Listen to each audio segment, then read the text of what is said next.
ci hôpital Fann dalloo na xel yi ci ni Sénégal def na jéego yu am solo ci saafara wopp joojee ndax liñ ci def ci ay jéego doon na lu koy firndeel Moussa Seydi ci kàddoom di ngeen ko dégg ci xibaar yi. Mohamed Diola dëkk la boo xam ni ma nga ca frontière u Sénégal ak Gambie daanaka tawat faju doon na lu leen gën a jafe ay kilomètres la ñuy dox ngir mën a dem ci Diouloulou. Abdoulaye Baldé ni dina doon seen avocat ngir défendre leen ci ñu mën a am bérébu fajukaay yi. Sport bàyyi ma Anta Mboup yéen kay El Hadj Ahmed Aïdara.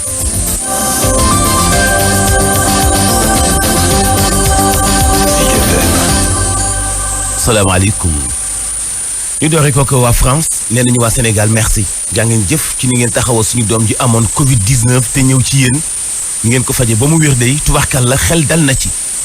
loolee ngi bàyyeekoo ci cabinet bu ministre France bi yor lu jëm ci wàllu santé nga xam ne chaque année wala chaque jour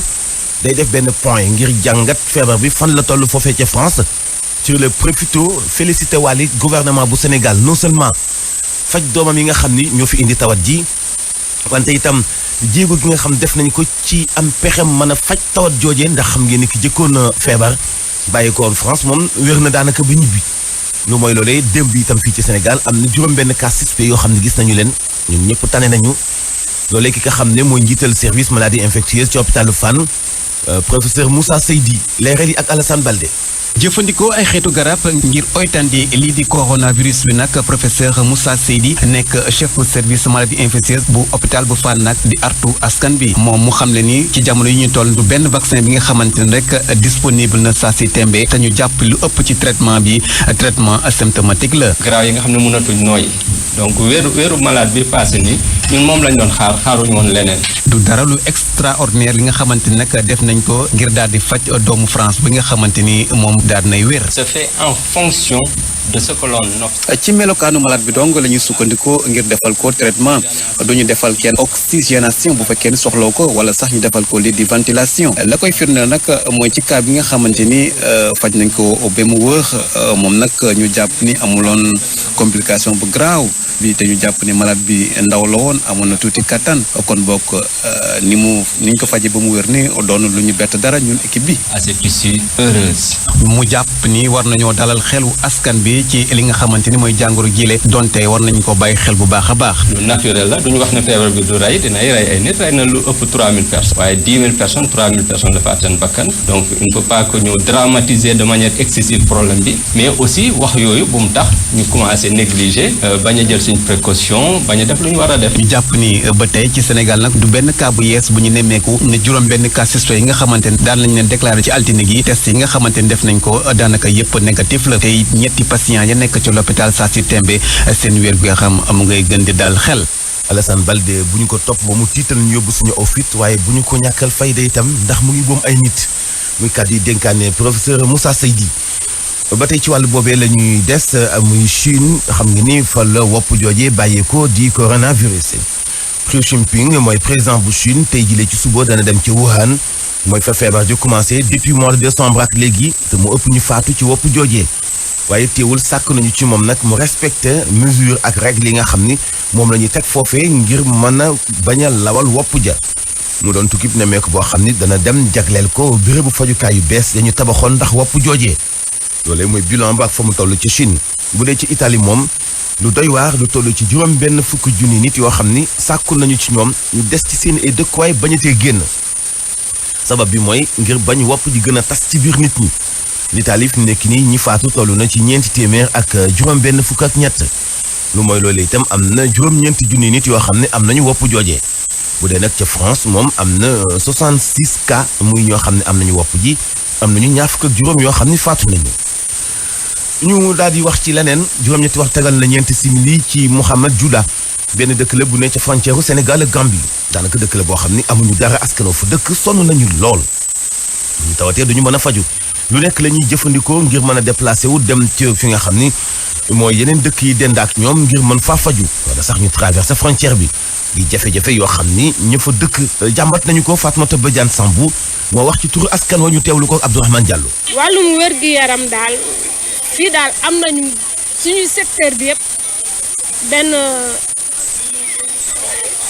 case de santé la ñu am mooy case de santé de Dombondir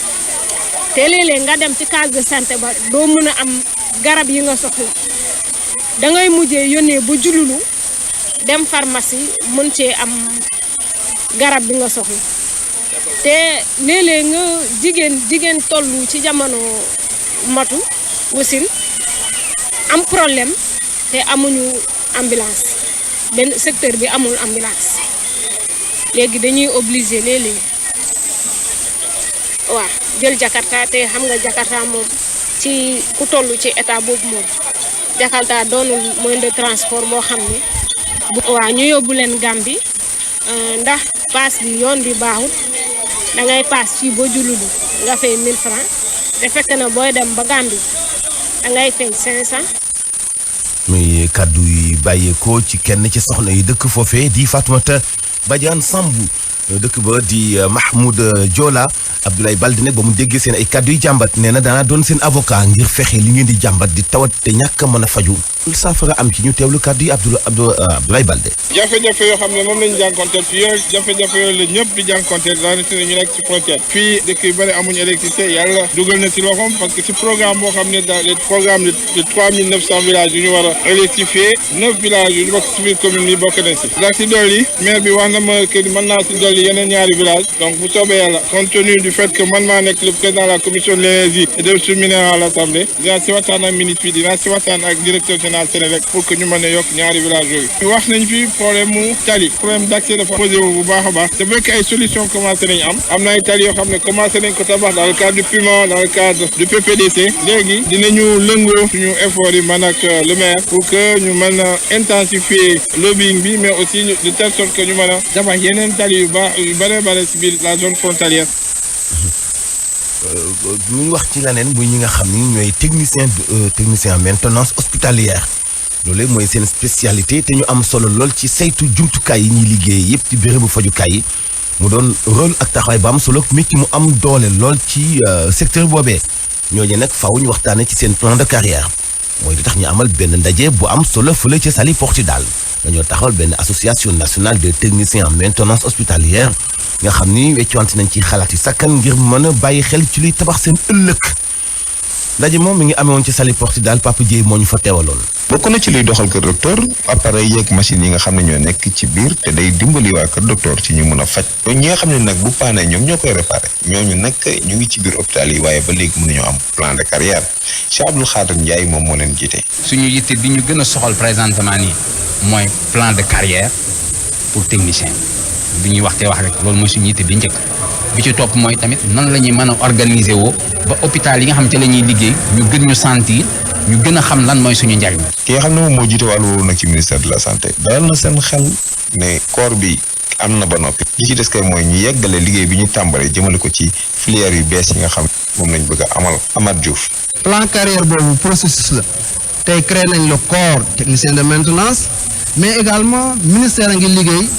pour tey créer benn filière bu ñuy wax licence biomédicale. waaw balaa at bi di jeex xëy na mën nañ am luñ bëgg. ngir nag ñu am politique maintenance bu baax ministère bi mu ngi liggéey ci benn plan boo xamee ni bu sottee bëggatuñoo gis panne. ministre de la santé et de l'action sociale objectif am mooy 0 panne ci hôpitaux yi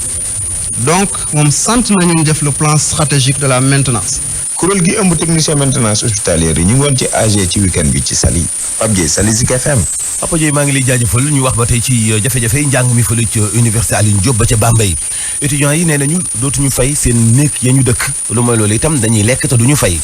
fii ak changement amul ci seen nekkin ndax dañoo bëgg ñu tabaxal leen infrastructure socio-pédagogique muy béréb yi ñuy jàngee ndax dafa manqué bu jéggi dayoo xamuñu dañuy jàng wala dañuy caaxaan boobu la situation dañoo jàpp ne kilifa yeeg tey ba tax na ñoom itam ñu dund ak ñoom ci ma tey Abdoulaye Diagne. ndongoy daara ju kawe ji di université Alioune Diop bu Bambey mënatuñu tàyyi nañ ci ay diggé yu dul am mukk Abdel Jonas Correa bokk ci coordination des étudiants de l'université Alioune Diop bu Bambey. depuis plus de 4 ans saa su ne ce sont des promesses am ñu ñëw commencé liggéey bi à un certain moment dañuy taxawaat ñu tapiwaat sur la table ñu reprendre liggéey yi. samp ci daara ju kawe joojule ay jumtuwaay yu mucc ayib. ñun lu ñu bëgg mooy construction logement à l'université Alioune Diop de Bambey mu commencer et ça continue pour que ñun ñu xam ni carrément on tend vers des nouveaux logements sociaux ainsi que dans les sites. lu nu mel ñu ne dañ see xar seen tànk tubay te jaral na leen lu ne ba kilifa yi saafaraal leen seen jàngoro yooyu lee. coordination bi dafa décréter journée sans ticket illimité jusqu'à nouvel ordre dootuñu fay benn chambre tant que suñuy problème yi gisuñu ci ay saafara. noonu lu jëm ci wàllub feebar bu yees bi lee di Covid 19 ñu ne ñoom dañoo nekk ci tiitaange ak njàqare ndax dañoo mel ne ñu bokkul ci réew mi ñu bàyyee leen seen bopp. dafa jot pour ñu wane dëkk bi yëpp ñun kontaan nañu par rapport li ñuy dund ci biir université Alioune Diop de Bambey. Depuis que le premier cas de coronavirus a été annoncé, il n'y a aucune mesure qui a été prise au sein de l'université. Abdoulaye Diagne Bambey Zik FM. Abdoulaye Diagne assemblée nationale nekkoon ci plénière jubluwaay bi mooy jàngat diggante Sénégal ak Turquie fexe ba fàttu turi fu Samba Boy mën a jaar li ñuy wax ak làqatuk fiscal ci anam goo xam ni jaaduwul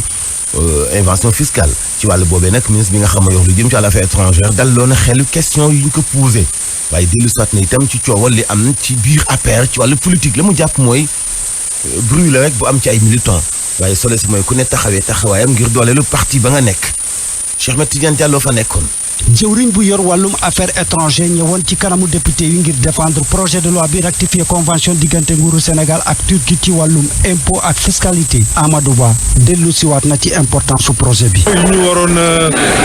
ñu waroon a dëggal loolu naa ko mën a tuddee ndax gouvernement bi dafay signer ay convention bu ko signer ba pare da koy jëbal assemblée jox président de la république ndigal pour mu mën a ratifier convention yooyu juróom lañ ci amoon tey nag def nañ ko. ku jiite commission affaires étrangères ci assemblée nationale moom mi la rafetlu na projet de loi bi ndax day gën a pousser investisseurs yi ñëw investir fii ci Sénégal Abdou Mbow. nii nag moo gën a indi coow li ñuy wax entre Turquie ak Sénégal loolu boo xoolee xam ne Sénégal moom moo ci. problème bu am diggante militants yi APR yi nekk Parcelles Assainies kii di jëwriñ bu yor wàllum affaires étrangères indi na ci leeral Amadou Ba. xew politique yi dañ koy jox rek buñ ko jox gëdd ak cër bu mu amul. ñi fa nekk ñoom njabootu président lañu. am na ay xew-xew yu fa am. lay sama cër mooy jéem ko saytu bu baax xool nan lañ koy saafara. député yi nag ñoom ñëpp voté nañu projet de loi bi ci occasion boobu sax la secrétaire d'État des Sénégalais de l'extérieur wax ne nguuru Sénégal jox na ay koppar ci suñuy naataango yi nekk Chine ngir jàppale leen. maa ngi lay jaajëfal Cheikh Ahmed Tidiane Diallo ñu wax ci bitim réew ak Sidi Mohamed at Tunisie doon doomu Sierra Leone moo remplacé Moustapha Cissé Lo ci boppu parlement CEDEAO fàttaliku leen ni dana fa def nag ab diir muy diirub mandat boobee nga xam ni mbokk na nag ci ñoom yi jiite ay doomi Sénégal nga xamante ni bi am nañ ci juróom-benn député yi siège foofee ci parlement CEDEAO bokk na ci kii di Souleymane Ndoye ak Ibrahima Baba Sall Adama Silla Abdoulaye Wilane ak Woré Sarr ca Niger itam am na benn attaque bu fa am ca fa féeteeg sud-est maanaam mooy bët sall mu penkub réew moom ca frontière Nigéria waa Boko Haram ñoo fa def benn attaque bu doy waar boom nañu fa juróom-ñetti nit sànq loo fa ñetti nit maanaam dañoo disparaître loolee nag doon lu doy waar Boko Haram nag ba léegi mooy ubbale ca gox boobee Nigéria ak Burkina Faso li mat a fàttali itam ni foofee ca Niger syndicat autonome des magistrats daal dinay def benn woote moom itam ngir kat ñu topp ci yoon xeetu deewin yooyeek ñi ci doon ay responsable faaw ay daan am ci Burkina Faso itam am na attaque boo xam ni am na fa ci ñaari village yoo xam ni ña nga foofee ci réew ma loolu ngi am nag ni ki barki démb ci guddi lu néew attaque boobee boom nañu fa lu toll ci 40 nit ak ñett loolu itam dañuy jàpp ni ay islamiste lañu ñoo def ju doy waar joojee ndax ñu ngi ko defee ci fi frontière diggante Mali ak Burkina Faso waaye li ma ta fàttali di am na ñu jàpp jëf-jëfu jihadiste ñeneen jàpp ni itam ay nit yu fa dëkk te bokk ci askanu Pulaar di dénoncer tey orienté ay cible ñeel waa Boko Haram wala terroriste yi nga am ñenn ñu attaqué leen daal di fayu en tout cas bilan ba ñeent fukki nit ak ñett ñoo ci faatu fukki simili ak ñeent moo toftalu ci juróom-ñetti waxtu.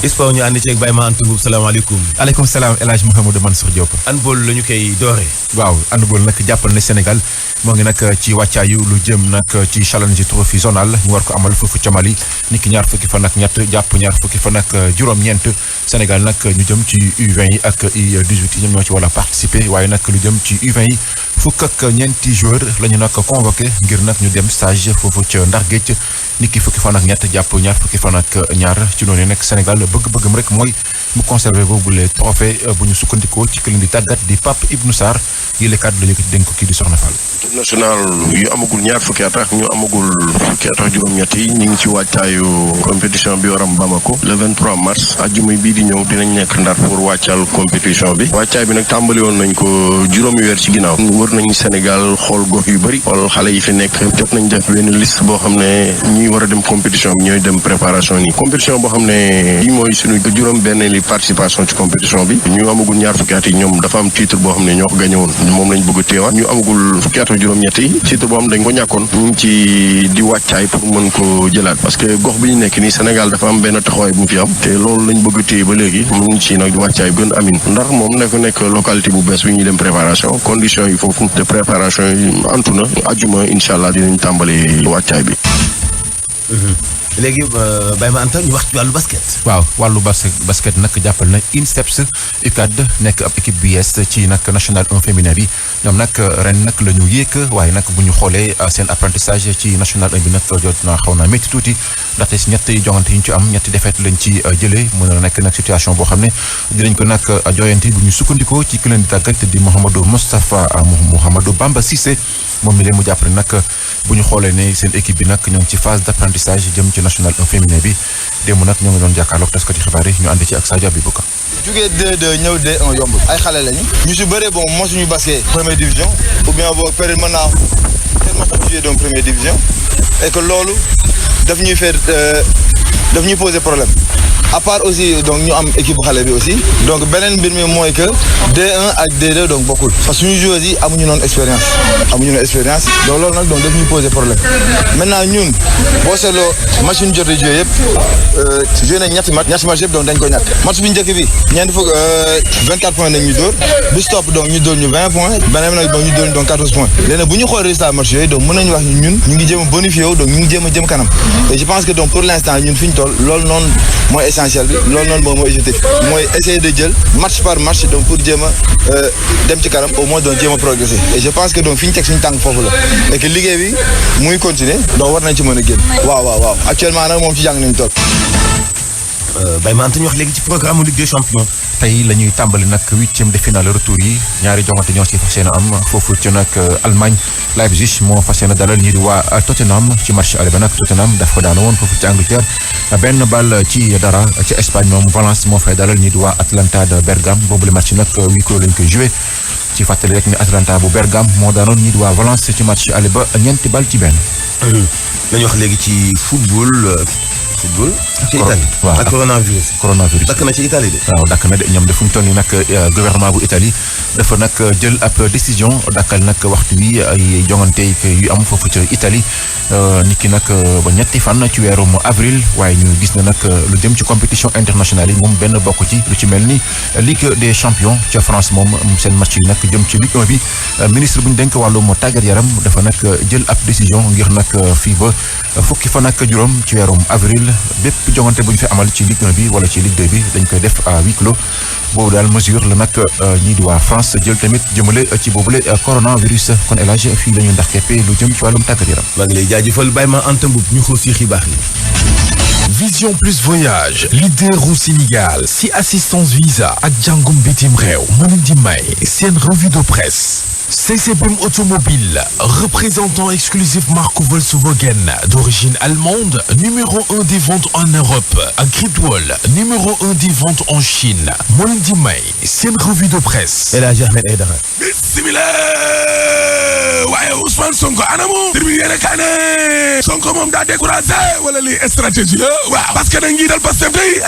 moom daal lu ne woon ñul met mu daal di attaqué na gouvernement Macky Sall bi la Sonko moom ay jékki-jékki rek na patt pataara laa la wax waaye lii dama ne stratégie la wala Ousmane Sonko daa découragé yéeni kaa gi ne xam nga kaddu yu mujj yi nga xam ne kon moom la Ousmane Sonko mujjee yëkkati day waaw ba président Macky Sall taxawee ba nekkoon nguur gi la dootuñ jënd ci ay oto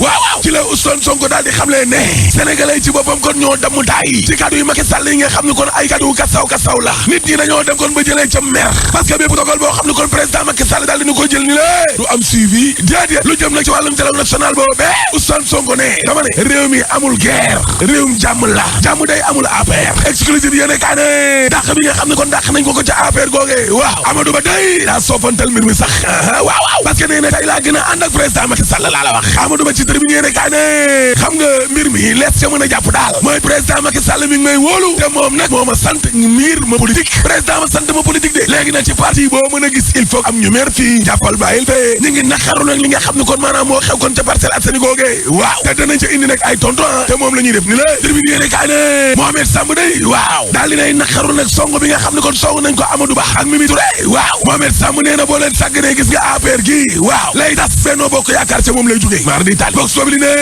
en tout cas Amadou Ba day génn na ca pataal ak ñi nga xam ne kon moom la nekkoon maître Djibril War mais gis nga yii ngeen gis nii ci biir parti bi yëpp day dakk lii day dakk de Amadou Ba ne lii adu politique bi la am nañu ay jafe-jafe suñ biir te danañu ko réglé libération yéene kaa ne Amadou Ba kay waaw dañ na gars yi seen ànd de wax na leen dëgg waaw grand place ne de Amadou Ba kay da leen a soofantal sax évidence yéene kaa ne Baara Ndiaye waaw song bi nga xam ne kon mi ngi koy song pugali de na xool boppam moom Baara maître Djibril War ne xanaa déggoo leen ma ñii ñuy dem ni dem defante gi si biir loolee laa ni day dakk laa la wax jeex na le témoin yéene kaa ne en tout cas ñeenti atu yàlla daal moo fi bàyyi Macky Sall de dëgg la APR nag fi mu nekk nii ay doomam lay jàpp di lekk maar di taali Mame Mbaye Niang Baara Ndiaye Mbaye Ndiaye ak ña ñu àndal ñoo ñee ña ngay gor nag branche bi nga xam ne kon ca la ñu toog garab gëñ yéeg la ñuy gor maar di taali waaw parce que nag ginnaaw parti socialiste ak PDS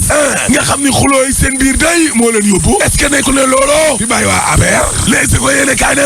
réunion bu doy waar ca dialogue national ba tey jëlee waaw organisation élection yi la ñu waxtaanee day ak yori nuk média public yo dëgg la waa société civile ba day ministre chargé des élections la ñu bëgg opposition ba day ab autorité bu moom boppam indépendante handicapé yi nag bëgg nañ ca ñaari place ci fukk yu njëkk te liste élection député local waaw le quotidien yéene kaa ne Sori Kaba day waaw daal di ne toj journal bi laa la wax maa la ko wax de parce que Sori Kaba waaw nee na gis nga wax sa xalaat ci boppam kon lañ war a bàyyi nit ñi di ko def ku nekk di wax na nga gisee loolay dëgg Sori Kaba yemu ca ndaxte nee na gis nga Yakham Mbaye mi la ku dangereux la mar di tali ci parti bi Yakham Mbaye àndul ak Macky da koy yàqal Sori Kaba ne maa ko te président Macky Sall nag war naa indiwaat Moustapha Diakhaté ci biir parti bi laa la wax nekk fi na di jéem a nëbal débat bi ci lu jëm ci wàllum ndonnu gi attention wàllum gouvernance gi day yorin gi wàllum koom-koom waaw président Macky Sall Madou daa toppandoo Abdoul Mbaye termine yéene kaay ne waa kër Abdoul Mbaye de loolu la ñu tuumal Macky Sall de ne Macky Sall da leen a plagié critique yéene kaay ne ca jamono jooje corona jaa ngi tukkil adduna laa la wax mar di tali waaw parce que lu tolloo téeméer ak fukki junni laa lay wax ni la ci ay doomu aadama jàngoro jooje dugg na leen dama ne la am na benn ministre France boo xam ne kon jàngoro jo dugg na ko mar di tali so ñi nga xam ne nag maanaam ko dañ leen doon xool jàngoro jo dal day tay la tay ca hôpital Fann waaw direct news ne yori na coronavirus yoo jël ci Sénégal waaw lan moo tax ba kilifa yi la dugaluñ ci institut bi nga xam ne professeur Souleymane Bouba ko jiite looloo ma jaaxal li jaaxal ni di kay libération yéene kay nee na mooy coowal Iseki la ak Dieynaba Baldé ar day tali enquête ba dal na ci kaw Mamadou Diop seede yi bu ndaw seede moom mi nekkoon tam seen petit gàlle moo yàqal Diop de Le Soleil yéene kay ne en tout cas de sa ADN ba de dañ koo mujj bàyyi maître Ciré Clédor Ly waaw ci libération nee na lobby yi nekk ci biir réew mi yëpp mobilisé wu nañ ngir dal ci kaw Dieynaba Baldé L'Observateur ne Diop Iseki day talaatay tey ji la yàlla bu mu nekk talaatay ndeer ci moom mar di tali tey ji lañ koy defee rek kon ca procureur ngir détournement de mineur allahu akbar le témoin yéene kaay ne rapport 2017 2018 bi day en tout cas Samba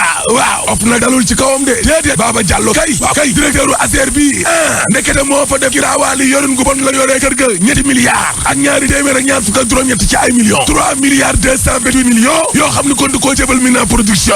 way Samba moom Baba Diallo directeur u ASER moo def giraawaali gi de lees ko yéene kaay ne nguur gi kay waaw par force dana wàññi njëg yi de dana wàññi njëgu essence bi la wàññi njëgu courant bi parce que bëri ko pétrole ba waaw téeméer boo jël wàññi nañ ca kon fanweer 30% laa lay wax ni wàññeeku nu njëgu pétrole ba laa la wax may sababu de dama ne nguur gi amatul lay de ngir wàññi njëgal essence bi la ak njëgu courant bi en tout cas nit ñi sonn nañ de 24 heures yéene kaay ne non waa Fatick ay ñoo sonn Fatick ay fatigué mouvement taxawu Fatick waaw ñoo wax lu ni mel de nee nañu président Macky Sall daal ba mu faloo ba léegi ni la Fatick wuuseetul Fatick yëngootul laa la wax gars yi dañuy dox di arrière gouvernement bi defu fa dara ca Fatick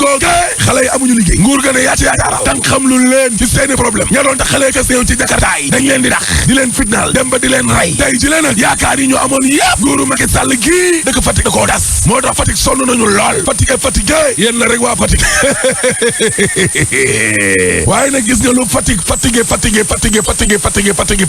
dama ne lu Fatick sonn ñoom waa Fatick yooyee mag jag rakk ja waaw nañ xam ne pétrole bi mënuñu koo fàtte de déedéet parce que suul gaz du ko teree xeeñ te troisième mandat dañ ko fii tere rek boo paree mën na la tëjal